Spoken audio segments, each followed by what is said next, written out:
What's happening, guys? Welcome to another eclectic edition of PWT Podcast. Yeah. I am your host, the infallible, the fanatical, and the quite frank Phil Marks. And joining me today, of course, Alfred Konuwa, Forbes writer, stand-up comedian. Round of applause, ProWrestlingBits.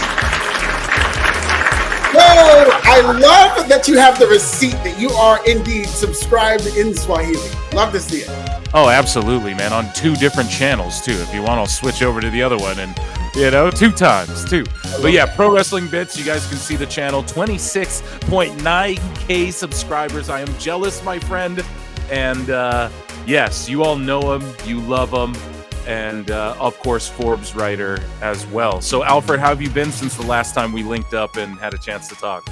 I've been great, man. I've just been on the grind, as you see. Having a lot of fun with wrestling content. I know we're going to get into it, but I've been waiting for this AEW TV news to drop because I just knew it was going to be D-Day on the timelines. It did not disappoint. I came ready.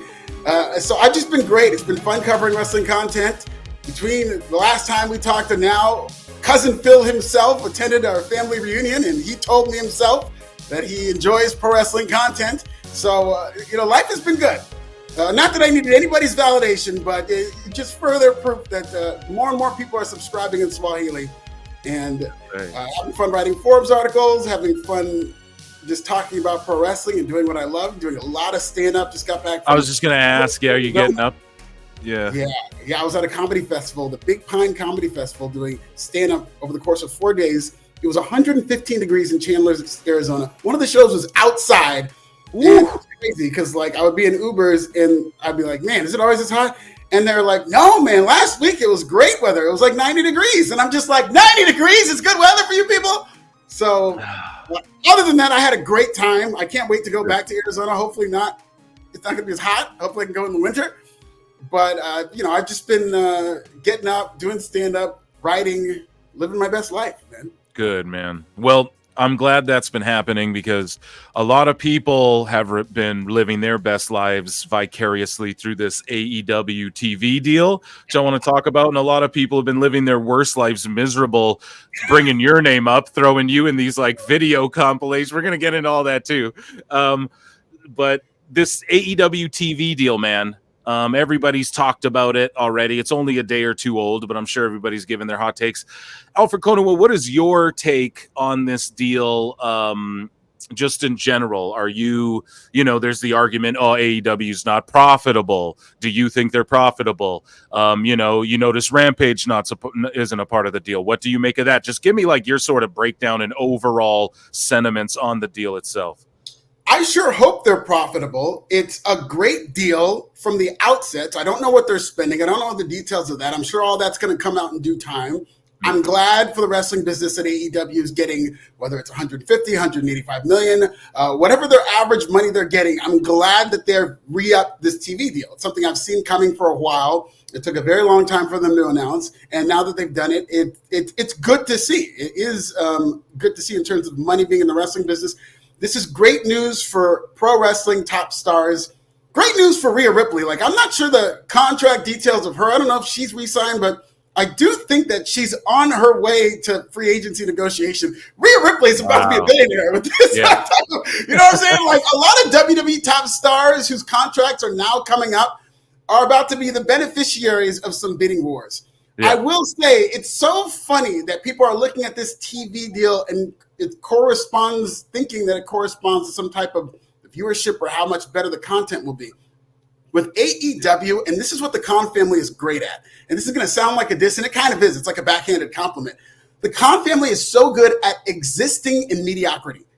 The Khan family, their calling card is excellence in mediocrity. Mm-hmm. They're really good at existing, and having longevity in mediocrity. AEW is the Jacksonville Jaguars, is full of you know what I mean? The Jaguars are in the NFL. They're making money. You look at the talent that the Jaguars have, and you would think that, oh my God, they're going to win a Super Bowl. I love the NFL. Look, between you and me, there's going to be a Pro Football Bits offshoot in the very near future. covering football. I love NFL, and I look at the Jacksonville Jaguars as somebody who's a 15-time fantasy football champion, and I say that is a Super Bowl roster. Like last year, it looked like the Jaguars, they at one point were the hottest team in the NFL, but it just fell apart, and now they're 0-4, despite having a quarterback who everybody told me was the next John Elway, and Travis Etienne, who is as explosive of a player there's ever been. Christian Kirk is a great player. They have a Super Bowl winning coach, yet they're 0-4 and they're mediocre. But they're existing.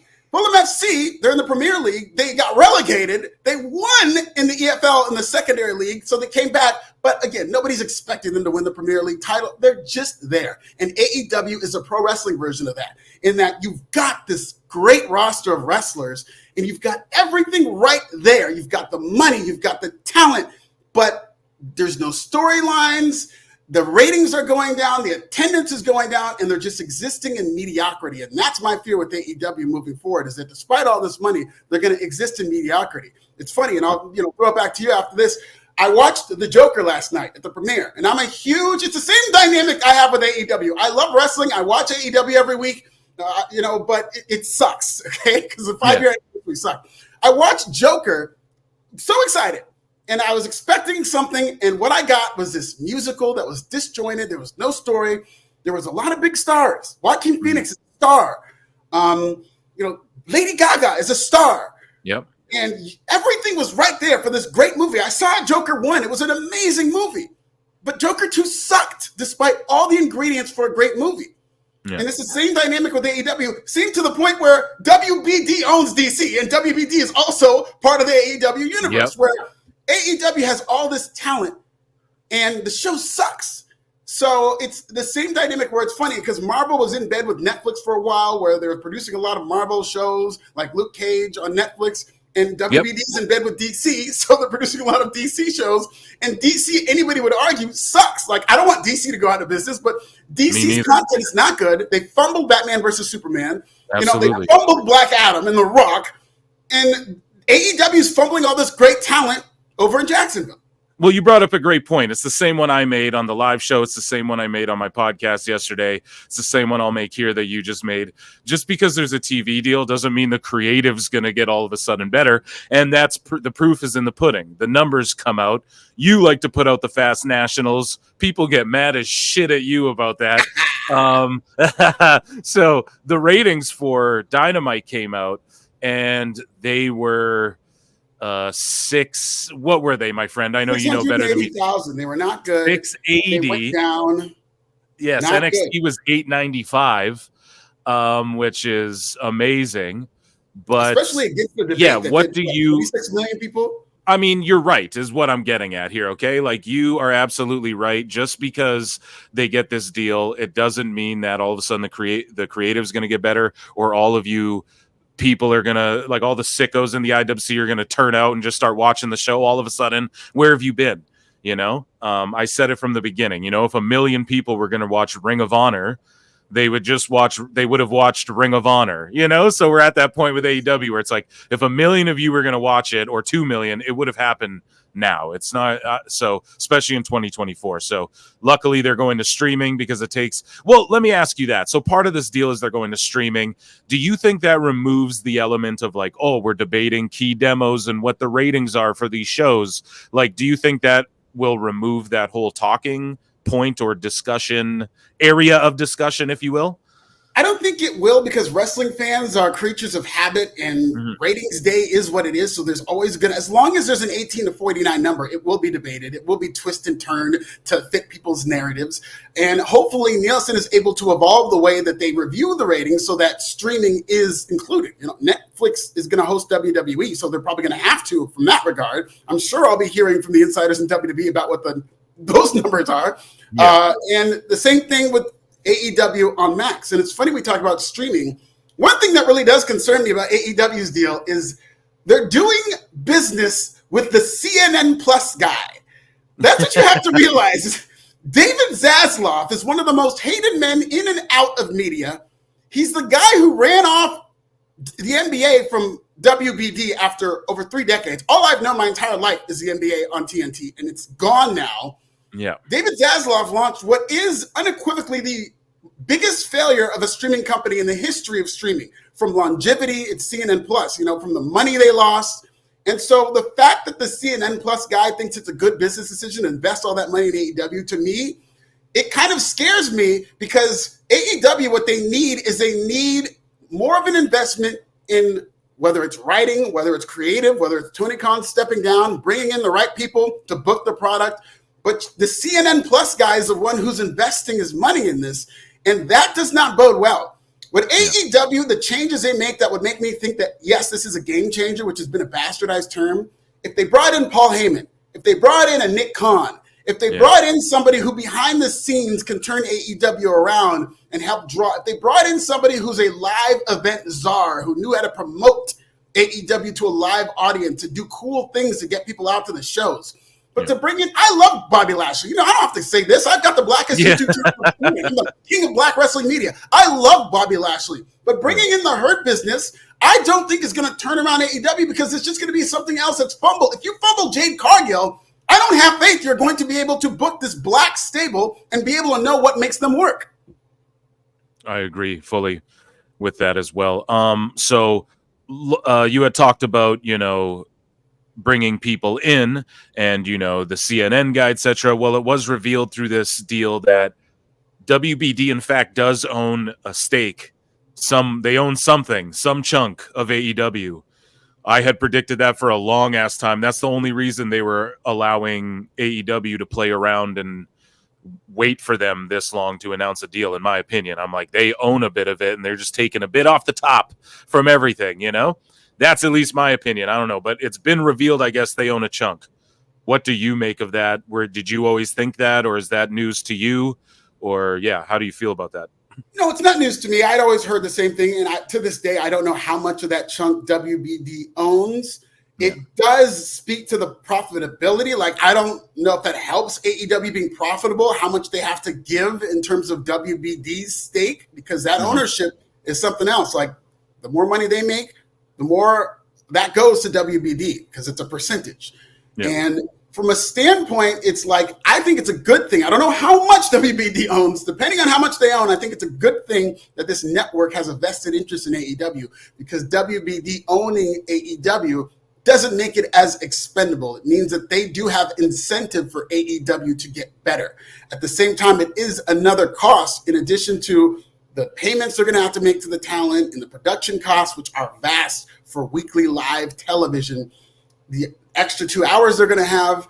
But that is another cost that you're going to have to kind of look at. I know it's equity, but it's another cost that Tony Khan and AEW are going to have to shell out. So it's not easy to just say, oh, yeah, they're profitable. How profitable are they? What does this stake mean? It's good from a standpoint of WBD having a vested interest, but it'll be interesting to see how much of that vested interest it is. Give us, okay, so you have WWE sources, right? Who give you, okay, and you do or did the same with AEW. Like, I know you've explained it on the show before, but can you give a TLDR sort of, where it broke down or what the relationship is like, and did you have sources in AEW? Yeah, everybody talks to Big Alfred. I know, I know a lot of people get into this wrestling media and they think that these wrestlers take sides and stuff like that.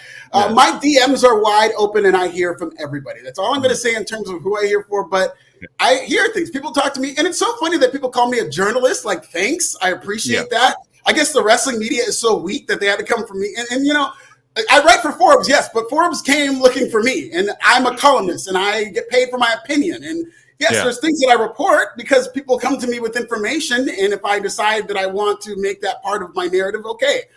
But people reach out to me and tell me things, and the majority of what I hear from people are not things I'm going to run with, because I'm in a carny business where people are reporting things to help their narrative, and sometimes it's work, sometimes it's not. You see, poor Dave Meltzer gets worked every other day trying to report things. So, like, there's no such thing as a journalist in wrestling. They're all just fans who get information and maybe it's right, maybe it's wrong. Like, I happen to work for a very prestigious organization at Forbes, and I went out of my way to build my own organization in ProWrestlingBits. And as a result, because of the audience I've built, I get information from people. It's funny. When you want to talk about the relationship I have with AEW, I'll tell you where it broke down. In that, Fleischman Herald. Shout out to Fleischman Herald. That's AEW's PR company. I don't know if they still are. People forget that early on in AEW, like, we were very friendly. And to this day, I support AEW. Like, you can say that I want AEW to go out of business all you want, but my actions of me watching AEW every week and covering AEW, regardless of what I say about them, support the narrative that, yes, I do have a vested interest in AEW. But I would cover them all the time during the Wednesday Night Wars. I was writing articles about, wow, AEW destroys NXT again. In that petty commercial that AEW aired on you. One of the articles was from Alfred Konuwa saying AEW trounces NXT. So when it was convenient for them, they loved me. When I was talking about AEW is winning the wrestling wars, look at this little wrestling company that could. They gave me Chris Jericho, I interviewed him. They gave me Tony Khan, I interviewed him. Kenny Omega, I interviewed him. Darby Allin, you name the star, I interviewed them, I put them on. I had access to their library. And then I wrote an article about how, wow, there's not a lot of black people on top, because that's just what I do. It's one of the narratives I have. It'll never change about me. I'm the king of black wrestling media. So when I see that, wow, it looks like AEW is very quiet at the main event. It looks like they're not really capturing a black voice. You know, I don't necessarily, I'm begging for, you got to make so-and-so a black champion or whatnot, because that's not going to just make your company blacker. It just, can we get a spectrum of blackness? Can we get some black storytelling or whatever? I wrote one article like that, and it all became, Alfred hates AEW, this, that, and the third. So now they don't I don't interview AEW talent as much, which is good. I've never asked for an interview. I'm usually approached with interviews because between you and me, it just takes up a lot of my time. But if somebody wants to reach out and do an interview and they have something to promote and they want to talk to me, okay. But they don't interview me as much. I don't get access to their little library of pictures that I could find on Google. So it's one more step I have to take. But that's where the relationship, I guess, would have broken down. Like Tony Khan still DMs me every blue moon or whatnot. And but in terms is he like mad at you? Is he like, why are you? Stop saying these things. From time to time, they're not pleasant. But Tony Khan is a pleasant man. I mean, he doesn't. Yeah. It's funny because I was watching that Vince McMahon documentary, and Tony Atlas, who was the star of that documentary, talked about how, like, if you're in the wrestling business and you're an authority figure and you're nice, people will take advantage of you. And that's the Tony Khan story. That's basically, if there was a Tony Khan documentary, it would be not one episode. It would be one sentence from Tony Atlas, and that's a sentence. A nice guy who people take advantage of. But God love him, to his credit, made hundreds of millions of dollars for AEW. Did the same thing he did with Film FC. Same thing he did with the Jaguars, who've never been to a Super Bowl. Like, they're not going to be number one. They're not going to be this great, like, all-time wrestling company, but they're going to make money, and they have a roster, and they have the talent, and hopefully they're able to turn around. Like you said, people get mad at you. They go, this is nasty, by the way, on X. Alfred Konuwa, you're just a hater, all of that. And you put out the Fast Nationals, right? And so you were putting out the Fast Nationals when you were friendly with them. And am I correct on that? And you've been doing it since it hasn't been nice. And now you're all of a sudden anti them. But when you were posting the ratings when you were cool with them and it was looking favorably for them, no one was calling you out and trying to say you're shilling and all of that sort of stuff. Am I correct in that assessment? Yeah. And I really don't. I mean, I'm aware of it, and I'm aware of it enough to lean into it. But I post it's information that's very valuable. If you want to look at the Fast Nationals, you're going to be able to 95% of the times tell what the actual final rating is. So if I put out the Fast Nationals, it's a little lower than what the rating is going to be. And sometimes if it's on maybe an all-star weekend, if it's on a day where there's live sports, sometimes I put out Fast Nationals for AEW that are higher than what the number should be. And people don't talk about that either, where the actual number is a little low. But it's usually within 7%. Okay, so you could look at the Fast Nationals with no dog in the fight and be like, so AEW must have done that. If you want to be a Dave Meltzer and put Just for Men in your hair and start crying, and sweat so much that the Just for Men starts sweating out of your hair, and you want to cry about, he's putting out these fake fraudulent numbers and whatnot, you can do that, and you can look at the negative part of that. Go ahead and do that, because yes, like, there is an element to where there are forces that are allowing these Fast Nationals to get out to where it will create a bad narrative for AEW, but you could also go into it fair and be like, so this is what AEW did.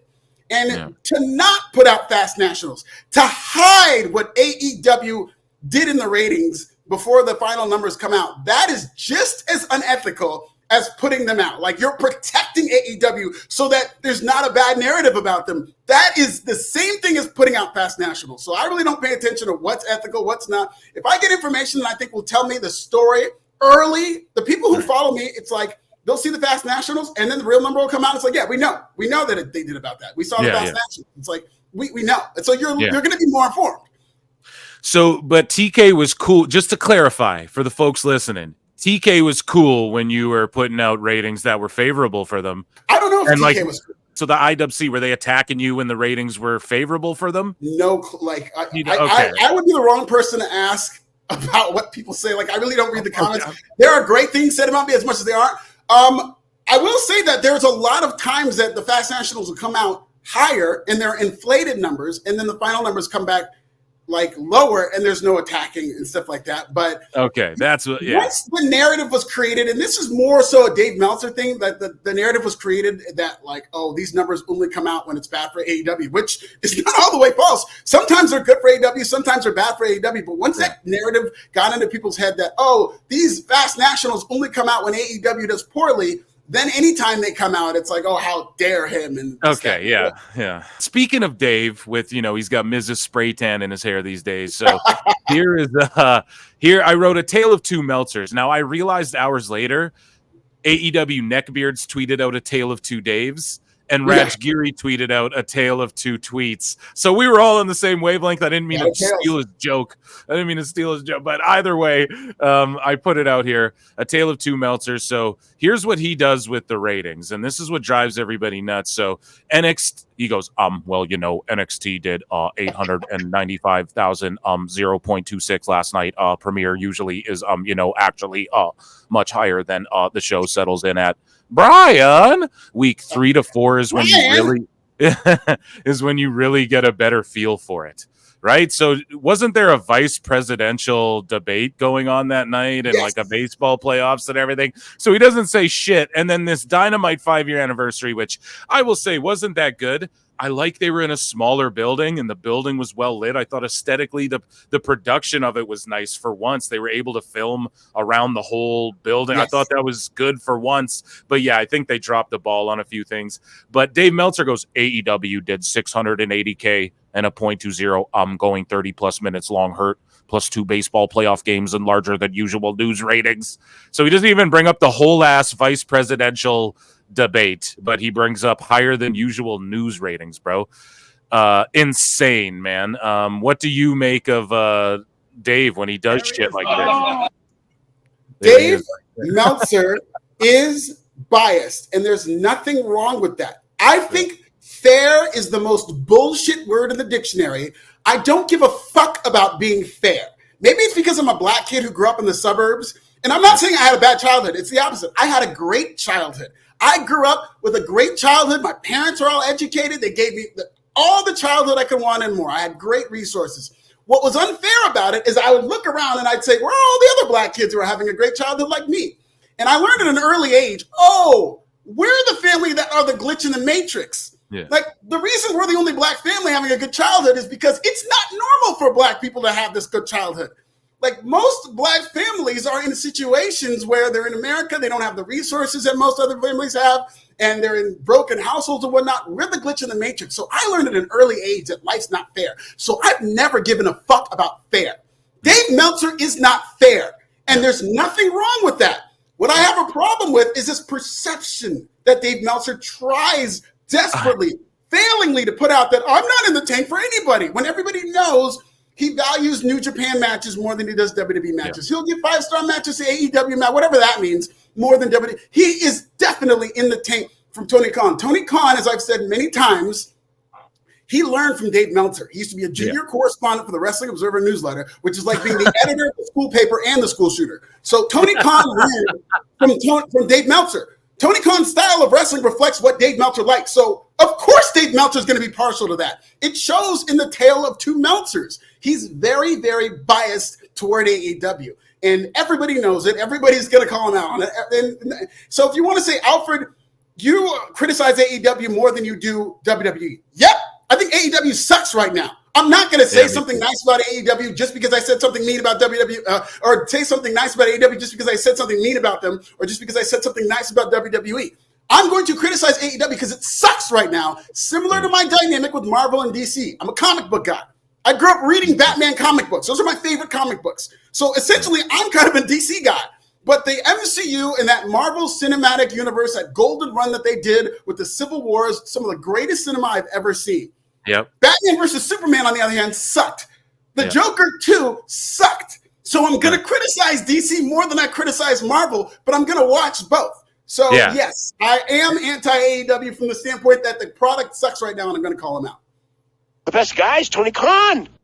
You know that already.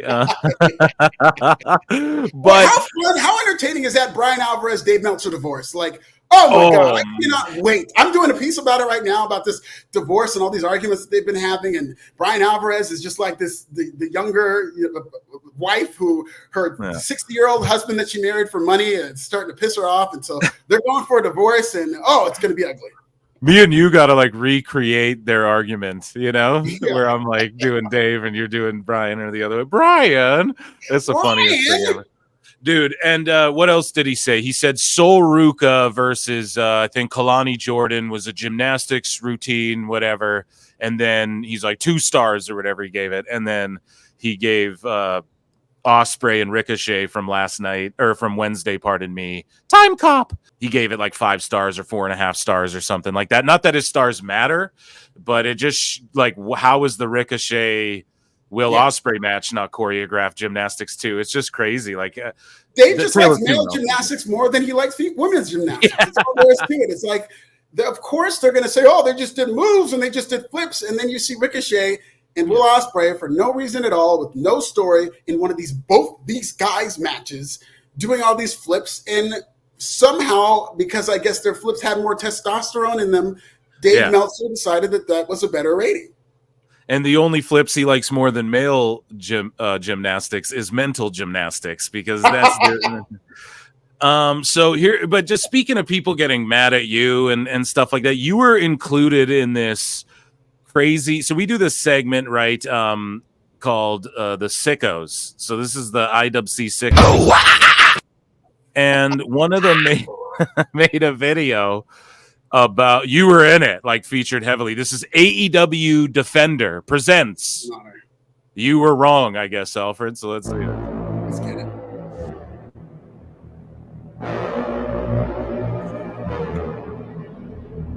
Baphomet, always a good sign. We see the Baphomet for sure. He's a good dude. No. The insignificance of man cannot be overstated. And when the things he deems important vanish before his very eyes, and vanity comes face to face with mortal. Oh, there you are, dude, with the goat. Let me tell you something. I take exception. Is my Twitter handle on there? It's like I always say what you want about me, spell my name right. Is my Twitter handle on there? Are they going to know to subscribe to Swahili? Yes, the play button is blocking it, but at This Is Nasty, he included it in there and gave you the rub, dude. Look at me, I'm with Bret Hart, all that credibility. Love it. Look at that cardigan, by the way. That cardigan. Yeah, how the fuck? They look at all these pictures. They see you with Bret Hart, right? They see all like fat Jericho, chicken suit. You're with Bret Hart. How the fuck are they mad at you, dude? Come on, who's that? Who's that? The next to face with mortality. JD from NY. Oh, I didn't recognize him without the clan robes on. Okay, keep going. Those who do not evolve will find themselves disconnected from the network. So in the year of Money 2020, as Mach 2 approaches. Yeah, Awful Wrestling came on my live show on Wednesday, and he was like, yep, I was wrong. He's like, I got till 2027, then this gig is up. Exactly. I was like, at least he admits it, bro. You know, he's consistent. It's funny. Remember one thing. We told you so. We're right. You're wrong. We're right. So yeah, he's just rubbing it in, and then he's got more. He's got. I think he shows another one of your thumbnails, but you're grouped into here. What do you make all this, Alfred? I absolutely love it. I think tribalism is great for pro wrestling. As again, I'm going to develop a following no matter what. There's I was with Bleacher Report. Forbes saw what I was doing. I went to Forbes. Then between you and me, which is funny because we're on this podcast and I keep saying that ironically, like there were things that I wanted to say that I knew I couldn't say in a Forbes article. So I created ProWrestlingBits so that you can get unfiltered Alfie, and unfiltered Alfie's on his way to 30,000. I love tribalism. People pretend like I hate the terrible wrestling discourse. I hate when people are fighting. Just enjoy wrestling. And it's like, no, you just enjoy wrestling. You go out and go listen to people who don't want to make fun of whatever and be boring. You enjoy wrestling, quote unquote. The way some people enjoy wrestling is this, is going after each other. It's the similar dynamic. It reminds me, it's more like being a sports fan when there's a tribal element to pro wrestling discourse. Mm-hmm. I love my Green Bay Packers. I hate the Chicago Bears. Do I want the Chicago Bears to go out of business? When the Chicago Bears build a new stadium, are they rubbing it in my face? Like, I told you the Chicago Bears were going to be here to stay. The Chicago Bears aren't going anywhere. It's like, you think I'm rooting for the Bears to go out of business? No. The most satisfying Green Bay Packer win of my lifetime. Aaron Rodgers goes into Soldier Field and he beats the Chicago Bears in the NFC Championship to go to the Super Bowl. And you see all these crying Bears fans. You see Jake Cutler in his Yoda robe. It was the most satisfying win for the Green Bay Packers I've ever seen in my life. We needed tribalism for that to happen. So the fact that there's this versus that, Marvel needs a DC. Yeah. Pepsi needs a Coke. So does Tony Khan from time to time, from what I've heard. I love tribalism. I could not wait. I was like itching. That's why I was so antsy that it took so long for AEW to announce this TV deal. Is this discourse online of people saying, I told you, you told me, and me making content and having all this content ready and it's doing record numbers? I love it. I friggin' love it. I love it too, man. And I quote you all the time on the show when it comes to the tribalist stuff. You said once on my show, you're like, dude, what set you repping? Like, that's what life is all about. And I quote you all the time with that. That's what it boils down to, man. What set are you repping? That's what life is. We're tribalistic by nature. So he included one of your tweets here that says, don't laugh at these AEW to Tubi memes until we hear of WBD re-signing AEW. That may be a real possibility, especially if you've been studying AEW's recent ticket sales. Barf emoji. So it's not like you were wrong in saying that then. And then because like a report came out too not long ago about like, AEW could put something on Tubi. So you're actually spot on with that take, but he included that tweet of yours in this video. Do you want to defend it or anything, or you just whatever? I mean, there's nothing wrong about that tweet. And again, I say until we hear of WBD re-signing, which is going on the assumption we are going to hear of that. Also, WBD or Fox is most likely, we are hearing that there's going to be, I don't know if it's going to be called Shockwave or whatnot, that is going to be doing business with Fox. Is that going to be Fox proper? Is that going to be Fox Sports? Tubi is owned by Fox. Yeah, so Tubi. I don't know what that means for AEW. But I'm very proud of that tweet. I'm very proud of all my tweets. And I was saying that until we hear of AEW re-signing, which is, again, at the time I wrote that, I probably had this video in the tank. Like almost immediately when that news came out, I dropped a video that I've had for months that I have to keep updating about AEW signing. What does it mean?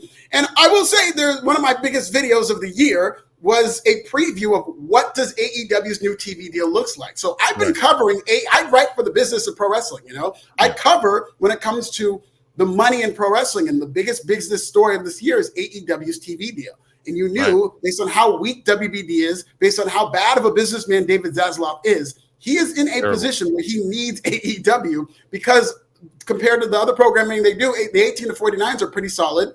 And it's funny, people call Tony Khan a money mark. Never have I ever called Tony Khan a money mark. I don't think he's a good booker. I do think he's a weak man who gets taken advantage of in wrestling. I don't think that he knows how to put on a good, consistent wrestling product. I think he's a better wrestling fan than he is a wrestling authority figure. But I will say, the money mark is David Zaslav. Like, he's looking at AEW the same way he looked at CNN Plus and is putting all this money into what I think is going to be, at best, a mediocre product. Yeah. Like, what they need is a Paul Heyman. What they need is a creative force. And until they get that, David Zaslav, I think, is the one who's getting taken advantage of. Well, you won't call him it, but I'll call you a money mark. The best guy's Tony Khan. So, here we go. WWF counselor, man, taking up for you. And he goes, Phil clearly doesn't read or watch This Is Nasty's work. He falls for the racist narratives his peers and AEW freakazoids on here have of Alfred in defense of AEW. So here is Phil Lindsay, Phil DL not a good Phil. I am the superior Phil in the IWC. So we even have Phil tribalism in this app. Bro, yes. There's Phil Wars. It's going down. The Phil Wars. Yeah, just in time for the streaming wars, just like South Park, right? It's happening in wrestling. Hilarious. But anyways, Phil DL taking bunch of L's. Phil with a couple extra L's. Okay. Yeah, you're right. Phil Wars going down right now. I'm starting shit. What's up? Anyways, he goes, honestly, Alfred has done more harm in discussions around diversity and race in pro wrestling than anyone. He sensationalizes these topics and uses them as a punchline in biased videos that are neither in-depth nor constructive. Dude, he's never watched your shit. Anyways, it's blatantly obvious that he does it for clicks. Yeah, that's what social media is, Phil. That's what the fucking game is all about. What are you talking about? You posted that for clicks. What are you talking about? Anyways, he goes on to say, that may seem harsh, but I legitimately don't like it. It bothers me because there's a way to do this with tact and sincerity. That's not what he does, though. Personally, fuck that guy. I think your videos are well thought out. You put more creativity and effort into your shit, Alfred, than 99% of the people in this space. I'll just say that. Yeah. I'm not just blowing smoke either. You go ahead now. What's your response to Phil here? I do a lot of things on this app. I'm very charismatic. You have to be willing to attract as much as you repel. Sometimes they're the same thing. A lot of people respond to the content I make with love. A lot of people respond to the content I make with anger. And to me, it all spends the same and it's all the same thing. And all I'm going to say is I'm on my way to 30,000 subscribers. When I was at 20,000 subscribers, which is a couple of months ago, earlier this summer, I put out a PSA because of how dangerous I've been told my wrestling channel is. I put out a PSA that said, do not subscribe to Pro Wrestling Bits. I said explicitly, I hired a professional voiceover guy to do an attack ad on my channel. At 20,000 subscribers, I said, enough is enough. This channel's too dangerous. So I had the guy say, do not subscribe to Pro Wrestling Bits. A couple months later, 10,000 subscribers later, they're not listening, okay? They're still subscribing to Pro Wrestling Bits. I'm still doing viral videos. So at 30,000 subscribers, I am going to put out another PSA, doubling down on the begging notion. Do not subscribe. I'm going to put out another one, okay? What I don't do on this app is fight with other black people. I will never, I know the wrestling media loves when black people fight with each other. I will never, I'm not that guy. But what I'm going to do as the king of black wrestling media is I'm going to put out another PSA saying, do not subscribe to Pro Wrestling Bits. I'm going to put out another one, okay? And if I get 40,000, 50,000, 60,000, I'm going to keep putting these PSAs out because one of these days, you know, one of these days they're gonna see me saying don't subscribe, and I don't know if they're gonna listen to me or not. But I'm doing my part. You know, I tried between you and me. I tried donating all of my clicks to the NAACP, and I'm doing everything I can. Okay, so I'm gonna put out another PSA telling people not to subscribe to Pro Wrestling Bits, and we'll see how it works, man. I'm doing all that I can.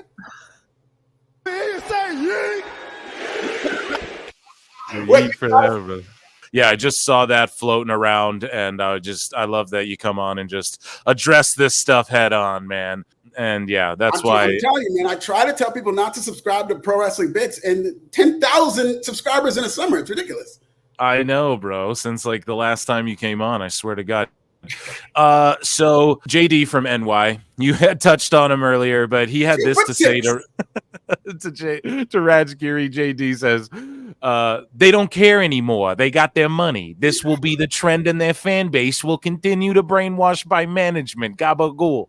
Happy 5 years for 5 years. That crowd, that rating, embarrassing.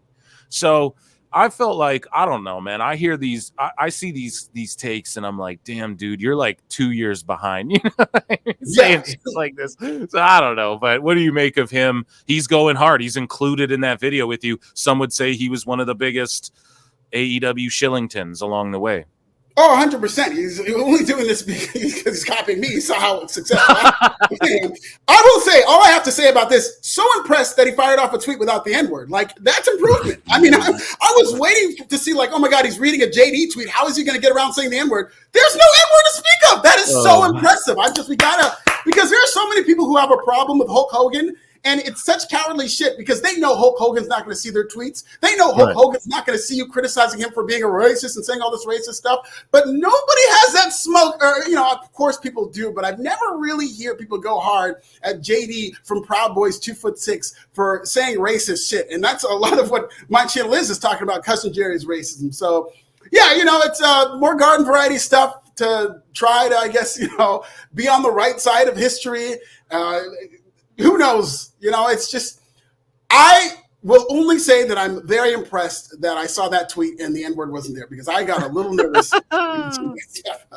You what? Oh my God. So yeah, here's the quote. They quoted you. Dynamite trounces NXT. Forbes. And they did. Those were some of my favorite times watching wrestling, by the way, is that early era of Dynamite where they had good stories. They were hot. They had the momentum. Cody was there, which I think was a huge influence, not only from a wrestling standpoint, but from leadership standpoint, from a storytelling standpoint. I think Cody Rhodes was like kind of the buffer in AEW that helped, like the glue that kept them together. And I called them like I see them. Again, I'm not a big fan of fair. Again, was this being fair? You could look at this and say, oh, look, Alfred's fair. He wrote articles about AEW beating NXT, which I did. But during that time, I was more partial to AEW. WWE sucked. This was 2019 WWE when they had that whole Fiend debacle. And it was like I was more partial to AEW's content because it was better. Like all these people hung up on fair. Like that's why CNN Plus failed, is because CNN is trying to be this brand that's fair. It's like Fox News, which I hate, by the way. Fox News is the number one all news that shit, all network that, all because those they're biased. Because they do not apologize about their biasness. And it's like, if there is an opinion that you have and you want to niche down and you believe in it, just go with it. Don't try to be fair. You're only going to be in the middle. You're going to get both sides to hate you. Yeah. Yeah, it's true. I do like when I pull the fence sitting thing, I call myself fence sitting Phil, and I'll make fun of myself because you gotta stand on your shit, but sometimes I get it where you're like, you gotta come from give both. Like I'm the type of dude who I just sometimes like to play devil's advocate, like even if I don't even agree with what the fuck I'm saying, and I just want to give you the other perspective. I like to do that sometimes too, just to strike up discussion and things like that. But I agree with you. You got to just like have an opinion. You know what I mean? That's why your channel's blowing up, because you have a fucking opinion, and whether people like it or hate it, I like to think that's why mine's doing pretty good too. Like you're doing excellent. And the funny thing is people like this whole whether you like it or hate it thing. Whenever I hear whether you love him or hate him, all I hear is whether you love him or love him. Mm-hmm. To me, love and hate are the same exact thing. They will get engagements. We've gone over some tweets of people going out of their way to put my name on the timeline to engagement. It's so funny that they're called followers on Twitter, because some of these people think that they're actual followers and they're going to follow everything they say. And the reality of it is, if you say, I hate Alfred, I hate Pro Wrestling Bits, this is a dangerous channel, people aren't going to just look at that and be like, oh, it's dangerous, I'm not going to follow it. These people have minds of their own. They're not only following you, they're following hundreds of other, sometimes thousands of other accounts. So they're going to make their mind up. So most time, if you put my name on your timeline and say, this guy is dangerous, 3 people are going to agree with you and they're going to hate me. But that's going to lead to engagement because they're going to hate watch me. 3 people are going to love me. That's going to lead to engagement because they love me. And then 4 people won't give a shit. But what you've done, 60% of your audience has now converted to become Pro Wrestling Bit subscribers, engagers, commenters, whatever you want to call it. And that all spends the same to me. I love it. So I'm not here to be loved. I'm not here to be hated. I'm here to engage. And whether that's love or hate, it all spends the same to me, and I love it. Bro, I agree with that fully, dude. And I say it all the time. If someone comes under my video and goes, you suck and are dumb, or they come under there and go, I love your channel so much, the algorithm, YouTube, it all reads the same, baby. It's all the same to me. They can't help themselves. Did that Dove ad run before that shit? Because that's all I care about. You know what I mean? To your point, like somebody will come on and be like, I love this channel. This is some of the most, you make such great points. And in the back of my mind, I'm like, yeah, thanks, but just you wait. If I post 5 videos, you're going to disagree with 3 of them, or 2 of them maybe. You're going to love 3 of them, but like just you wait. You give me a month, there's going to be stuff I say that you hate. There's going to be stuff I say that you love, but you're going to be entertained.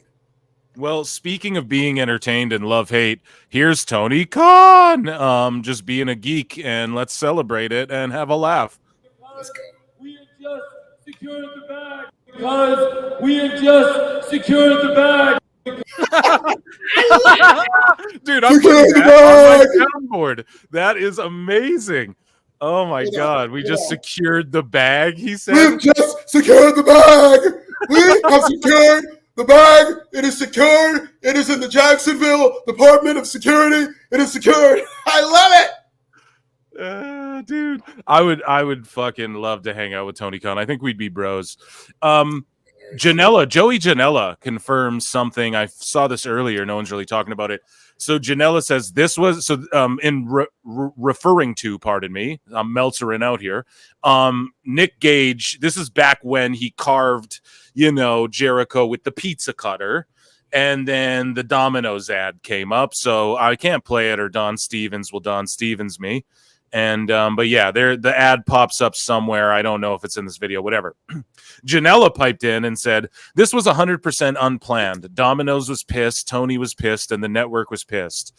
I was told you never speak about this again, and you make sure everyone in GCW doesn't ever bring this up on social media, commentary, or whatever again. I was like, what the fuck does this have to do with me? I didn't book Nick Gage. You wanted Nick Gage and you got Nick Gage. I was guilty by association, LMFAO. So I don't know, dude. We've never heard that side of it. And there you go. He just revealed it was a big deal. It was a huge deal, actually. So I don't know. There you go. They still got a TV deal, baby. But yeah. Yes. I mean, it really was a big deal. I did hear that from very well-placed sources. You'd be surprised as to where I got them from. Yeah. But I definitely heard, and that's an obvious thing. It's like Pizza Hut's one of your prominent sponsors, and you're using a pizza cutter to make somebody bleed on your national television show. It's like, no, I wouldn't be happy either if my brand was this family-friendly brand, and I see this, and it kind of grosses people out from wanting to eat food, maybe. But it's very interesting that Joey Janela weighed in on this, because it's funny. You do start to hear these stories trickle in when people leave AEW about how much of a disaster it was behind the scenes and continues to be. And this is just another example. Yeah. Speaking of like a disaster, right? So Tony Khan infamously calls Vince McMahon Harvey Weinstein. And then, we watched the Mr. McMahon documentary comes out. I gave reviews of it all and everything. Everybody's already covered it to death. But Shane McMahon is in that documentary, and he's talking about loyalty. That's a big thing with him. He still sounds like he resents like some of the boys for doing shit to his dad. So I said this whole notion of Shane McMahon coming into AEW, we saw The Secret, obviously Tony Khan's assistant taking the picture of Shane and Tony Khan in the fucking room together. We saw the Bucks and Shane were on a plane together. I don't think Shane will ever come into AEW because that loyalty thing. I don't think he could turn his back on like what his dad created and stuff. At least that's the vibe I got from the doc. Maybe I'm entirely wrong. But Alfred, there has been all these rumors. Shane could come in. Could he be the guy to change things around in AEW? Absolutely not. No. Absolutely not. Now, I will say, I'm a strong believer in never say never. So I do think that eventually Shane McMahon is going to be on his way to AEW. If you read the lines with the Whitepool Combat Club promo that they cut at the end of the show, it does kind of sound like maybe Shane McMahon will be their Grand Wizard. But I don't know if Shane's coming in. You make a great point about loyalty, but Vince McMahon got yeeted out of that company, so I don't think the loyalty really applies. And I think the loyalty to his father would be to go to AEW to stick it to those bastards who did his father wrong. So I think that would be an example of undying loyalty to his father in some weird way. It's funny because Shane McMahon talked about UFC and how he wanted to buy UFC and this, that, and the third. Right. This is a very similar dynamic. Now, I will say, I don't think Shane McMahon will have a final say or any type of executive influence in AEW. I do think it's going to be more of a creative decision. But Shane McMahon as a character in AEW, it would be another game changer situation where he comes in and it's like, oh, wow, how exciting, Shane's here. And then they don't know what to do and it falls on his face. Shane McMahon as an authority figure, to me, would be even worse. And I'm not saying that I'm not holding my breath for him to be an authority figure. It'll look like that way. People will think that maybe he has some kind of authority, but I don't think they would give him authority in AEW. And if they did, it's like, this is the guy who in his dying days in WWE walked into a backstage Royal Rumble and pitched to beat the hell out of Brock Lesnar and eliminate everybody at Royal Rumble and win from number one or whatever all that stuff was. It's like, this is not the greatest. I've heard enough stories from behind the scene about Shane McMahon's creative influence and how good he is creatively to know that that is the last thing AEW needs. What I will say is AEW, Shane McMahon would be too little too late. Because what AEW is doing is so ass backwards in such creative malpractice. They did this horrible invasion angle, which with invasion angles, the heat is usually, you see somebody on wrestling TV that's not supposed to be there. Holy shit, Lance Storm is here, you know, with the WCW invasion. Holy crap, Hall and Nash, Diesel and Razor are here. You know what I mean? It's an invasion. People are, oh my God, Jerry Lawler's in ECW. Like you see somebody who's not supposed to be there. What AEW did with their invasion storyline is the Young Bucks, who are here since day one. Both of them. Yeah, both of them. Yeah. The Young Bucks have been here since day one. And then they're invading the company, so there's no heat. And it failed immediately. And then same with the Moxley one. Yes, in the same summer, they ran it back with John Moxley, who Moxley, even though he's a WWE guy, he's been with AEW since day one. John Moxley is a WWE guy. Yeah. So John Moxley invades AEW, and it's like, my guy, you just failed doing this, not last year, which would have been too soon, in the same summer. Like earlier this summer, you failed doing this, and you're going to do it again, not only with John Moxley, who's an AEW guy, but you're going to like remix it as a skinhead stable? Like, what are we doing? Bro, what do you make of the whole Neo-Moxley stable? It is a skin. I will not be gaslit into believing it's not a skinhead stable. If you Bro, people came at me so hard for just pointing out the fucking obvious. I'm like, don't get mad at me. Get mad at them. You know, they're the ones doing it. I'm just telling you what it is. Like, I'm not mad at anybody. The only thing I'm mad at is the creative direction of the storyline. Let me make myself crystal clear. I'm not the type of person who's going to cancel you for creative expression. Yeah, I'm going to go on record as I did on my channel. Because, you know, thoughts are nuanced. Everybody thinks I'm just mad because it's a skinhead staple. No, I'm mad because I'm not mad. I'm making fun of it because it's a shitty skinhead staple. Yeah, it's like, shit. If these were skinheads who were going full board, like, I don't like any of these black people. Private party. The only parties I like are white parties. Like, I want to go to an all-white party. And AEW under the White Pool Combat Club is going to be an all-white party. If you're cutting promos like that, I'm like, bruh. Like, I want the black stable to come in and beat up these bad guys. Like, out of them, yeah. You know, one of my favorite movies is American History X. Here's why I know this is a skinhead stable. It's like, it's not like I'm going off and just being this wild man saying these things that I think are going to get reaction. That's obviously part of it, but I went out of my way after learning, you know, Moxley cuts that promo. This is not your company anymore. Yeah. And I didn't know any. I was just like, oh, okay, well, that's an interesting thing to say. And then it started trickling in. Oh, Moxley got that line from Romper Stomper, which is a skinhead movie. Yep. Oh, really? So I watched Romper Stomper. It's about these two skinheads who very much reminded me. If you watch Romper Stomper and then you look at how Moxley and Claudio Castagnoli with a K are carrying themselves, this is the inspiration. Like, okay, again, I'm not mad. They were inspired by Romper Stomper, which is a skinhead movie. They've shaved their heads. They have white T-shirts, just like the two skinheads who called me the N-word at a Shell gas station who had white T-shirts. Okay, they're wearing steel-toe boots, just like skinheads. They've got this woman who's speaking Romanian. They're attacking a black stable 1 week in. You cannot tell me this is not a skinhead stable. Like, they're doing all these skinhead-inspired things. Okay, so maybe it's not a skinhead stable, but it is a stable inspired by skinheads, okay? Yeah. That's what it's doing, but it's not working. That's what my thing is. And I'm the king of black wrestling media. I cover pro wrestling from a black perspective. So if I'm a black man sitting watching the skinhead stable fall on its face, I'm going to have the funniest jokes for it. Of course.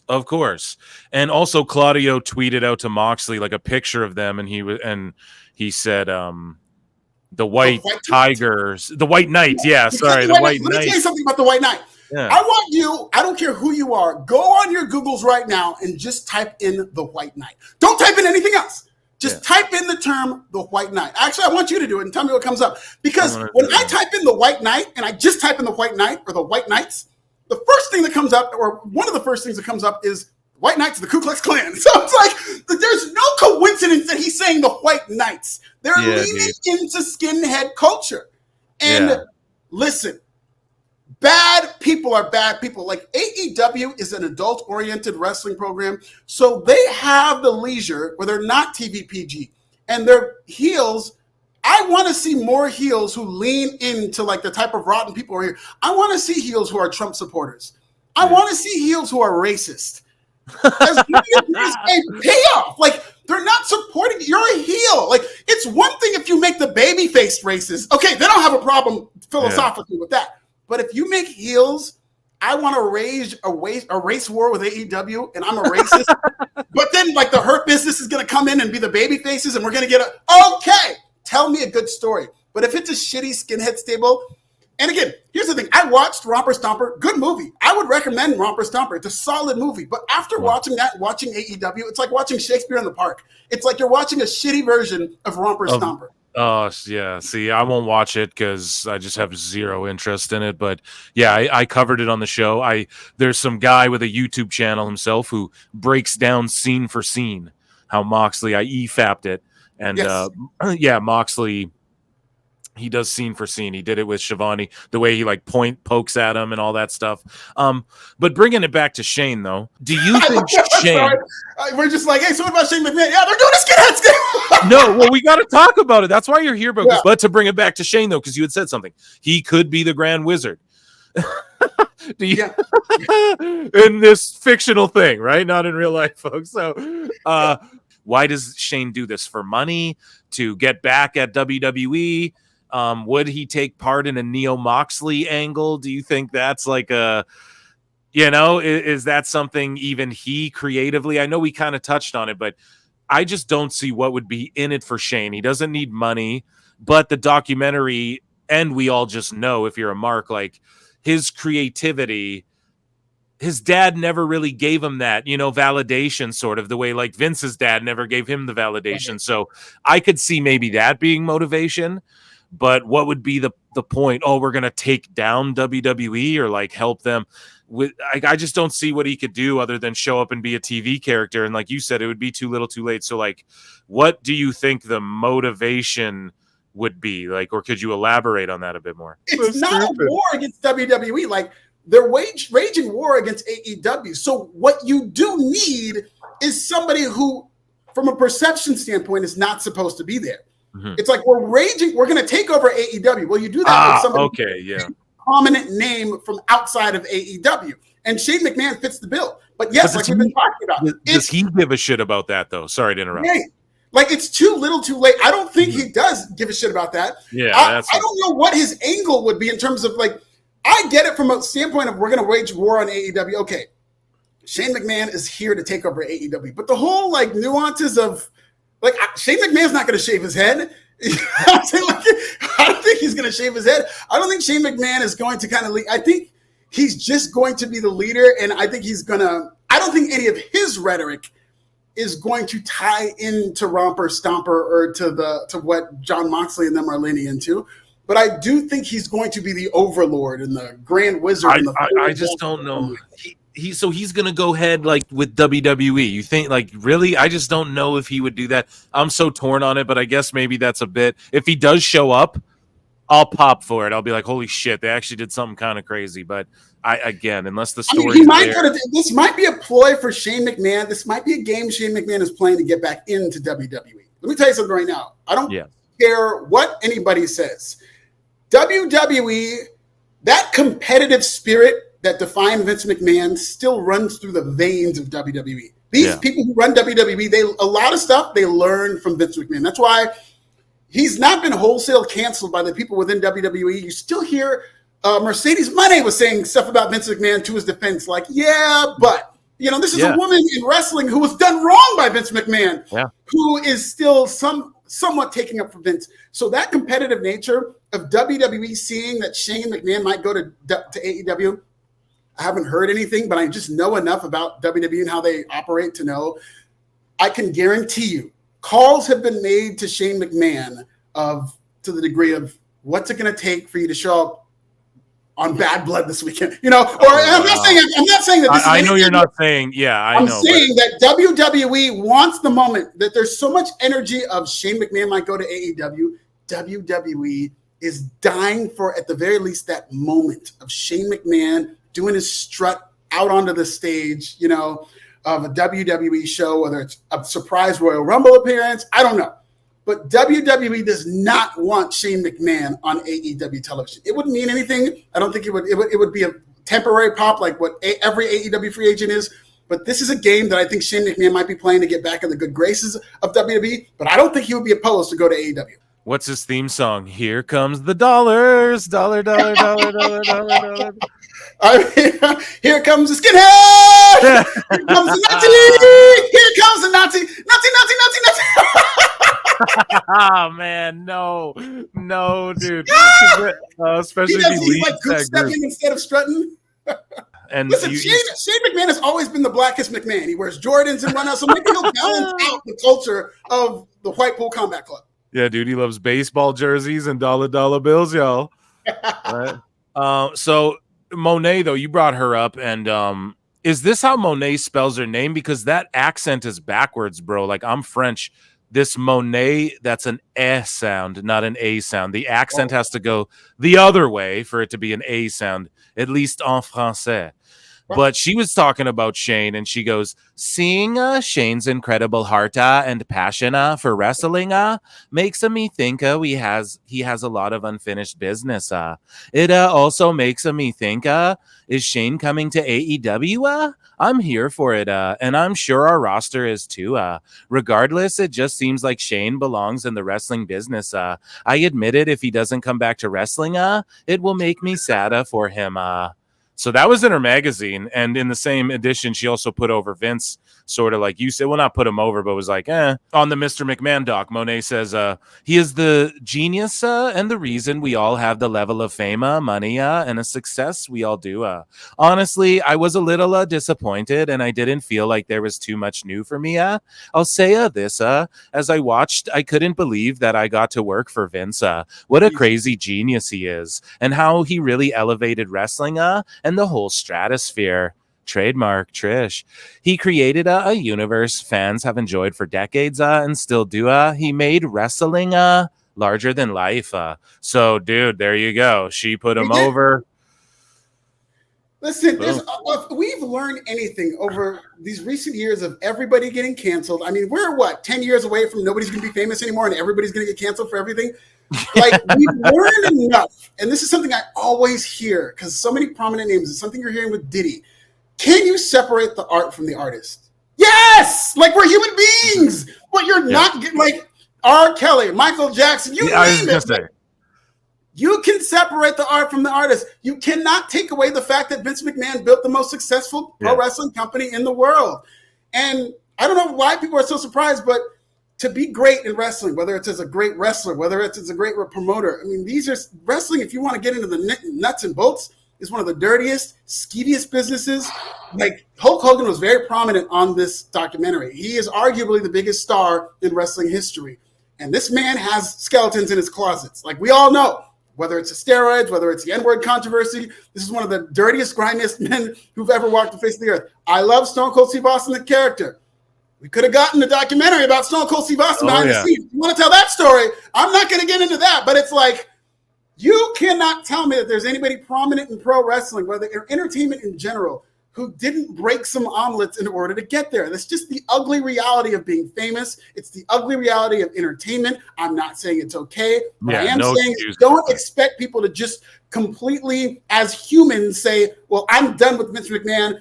What he did was horrible, and I never want to speak of his name again. You have to reconcile the fact that this man was successful, but at the same time, a horrible person. And don't expect me to not dance when Ignition remix comes on. Right? You motherfuckers. Tell you something. Okay? Let me tell you something. We are, 27 days away from Halloween. How many P. Diddy costumes do you think you're going to see this year? Like, don't tell me anything. With Meek Mill on a leash. With Meek Mill on a leash. Yeah, we're gonna get P. Diddy in a towel. We're gonna get Bad Boy era P. Diddy. Like, art from the artist, everybody. But so just the last thing, I guess I'll keep you around here for, Alfred. I appreciate you again doing this. And man, NXT and Dynamite are going head to head in like however many days, bro. God, we got to link up and talk about that too. It's going to be hilarious. People are going to melt down. They're going to fucking lose their minds over stuff you're going to say. I already know about this head to head. I know you're going to have some tweets that really piss people off probably. Yeah, next week it's going to be amazing. I can't wait either, dude. I love feeding off the cringe of the IWC, man. It fuels me. But anyways, so they're pulling this down, the Sammy Guevara injury, but he got stretchered off at ROH before the 5-year anniversary. So I'd play that video. This was a crowd video as well. I made sure, right? Because me and Don Stevens have been doing that, have been clacking heads since inception pretty much. So your boy Phil here had a crowd video. Well, they pulled it down, so we can't see the injury itself. Not that I'm like, look at I'm not one of those gory saw guys anyways, but I like to just show you guys what happened. But they stretchered him off. Guevara's one of them, and then there was another one, Lady Frost, and shout her out. She's a tremendous wrestler. Injuries happen. I'm not sitting here like, oh, boo boo, but it's crazy that 2 of these happened right before the 5-year anniversary. Everybody's been saying it like, dude, eventually it's going to get bad. We saw a string of 4 collisions with injuries, 4 in a row. You have someone like Sky Blue who really shouldn't even be wrestling. You don't even really need her wrestling matches, and she's out there breaking her leg on Saturday nights and stuff like that. And that affects her outside work with, like, she's in the fashion industry and stuff like that. So or like modeling or whatever. All I'm saying is that this was another one. I don't know. They're stretching people off. And again, like, yes, there's a TV deal, but when does any of this change? Like, obviously, I like flippy dippy wrestling and shit, just like anybody else, especially when it's, broken up within a card. Alfred, what do you think, though? The style in AEW, obviously, we touched on the creative, but do you think the wrestling is like an issue as well? They got to slow it down. People are shitting on the Ospreay Ricochet match. To me, I'm watching it like, yeah, it was cool in 2016 when it went viral. You guys just did a sloppier version of that, and now people are going to make fun of you. And I fucking loved what you guys did before. Even, you know what I mean? So, like, goddamn, where is the end to this? Does someone need to die? Does someone need to get paralyzed? What is Darby going to do next? You know what I mean? I'm worried about it, bro. Yeah. It's a lack of authority. It is the wrestling, because they're going out of work rate. It's so funny because people talk about the WWE style, and if they're in WWE, it would be they're fighting over a bracelet. But there's a reason that there is a WWE style. And it's better for television, and it's more about storytelling, and it does not lean into all that wrestling for the sake of wrestling. The AEW wrestling style, that overly physical style, is a big part of it, but what exasperates that is Tony Khan's lack of authority. Tony Khan just letting anybody do what they want in terms of being able to wrestle that style. And it would have been so much cooler. It was just seeing Ospreay and Ricochet run that style back, and like you said, it was sloppy. It was half the speed of what they did when they were in the Super Junior tournament. There was no story. It's like they just announced this match a couple of days before it happened, and then they do this spot on a 5-year Dynamite, which, okay, you're calling back. This was such a great opportunity, and they still have this opportunity to turn one of these guys heel, maybe a Ricochet. You turn Ricochet heel, you tell a story of how far each of them have come, why they're fighting again. And then when they go to do this spot where they're doing the flippy dippy, and they've already blown this opportunity, but it's like they start doing the flippy dippy, and you're like, oh, they're going to do the spot. And Ricochet as a heel just like checks Will Ospreay, you know what I mean? And everybody boos because he screwed up the Guevara spot. But they didn't do that. They just ran back this lazy spot. And this is the type of dangerous wrestling that, yes, as much as I don't want anybody to die or get paralyzed or whatnot. And I'm not shitting on Lady Frost either. We're not shitting on Lady Frost. Frost is very talented. Yes, we are getting closer and closer to one of these instances where, yes, like somebody's going to get, and we've already had people get seriously hurt. There will be serious injuries if AEW continues to allow, like, these wrestling matches aren't drawn. We just saw they did 680,000. If you were to tell me when Ricochet was in WWE, you're going to get Ricochet and Ospreay on Dynamite. Like in the early years of Dynamite, like when there was a novelty behind that, okay, that's going to do big. These wrestling matches, because they're going to be good wrestling matches, it's not a draw. I know the match ended in a draw, but the ratings beg to differ. It was not a draw. It did not draw anybody because Ospreay and Ricochet are going to wrestle this wrestling match. So not only for the safety of wrestlers, but also for the sake of televised wrestling, for the sake of telling a story, you kind of got to dumb it down a little bit. All these gymnastics, the novelty is out the door. Couldn't agree more. And shout out Lady Frost for real. And just like prayers and best wishes for the lady who was injured. I'm sorry, I don't know your name for sure. Because she was like I think like a local talent or something like that.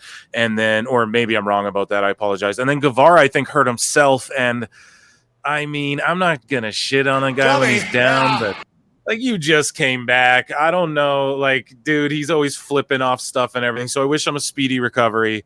But goddamn, kid, relax. Just learn how to grab a hold. I always say that. Grab a hold, brother. You know, like, you don't got to do all. Just relax, bro. You flipped off ladders, landed on your neck. You dove off the cell like Mick Foley. You do all this. Just relax, bro. Just learn how to wrestle babyface and try and get the crowd behind you. You don't got to kill yourself to do it because it ain't worked yet.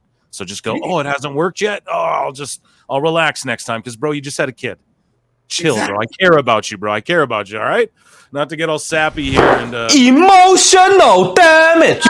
But it's just okay. I care about you guys, and I care about AEW overall, and that's why I think we criticize it, because we're just passionate about pro wrestling. And if you want to see the funniest pro wrestling bits on the entire intrawebs at Pro Wrestling Bits, subscribe in Swahili for your man Alfred Konuwa, and I just want to thank you. Give you a quick PSA: do not subscribe to Pro Wrestling Bits. Oh, sorry, do not subscribe. Channel in all of wrestling, but if you do subscribe, please do so in Swahili, like my guy Phil.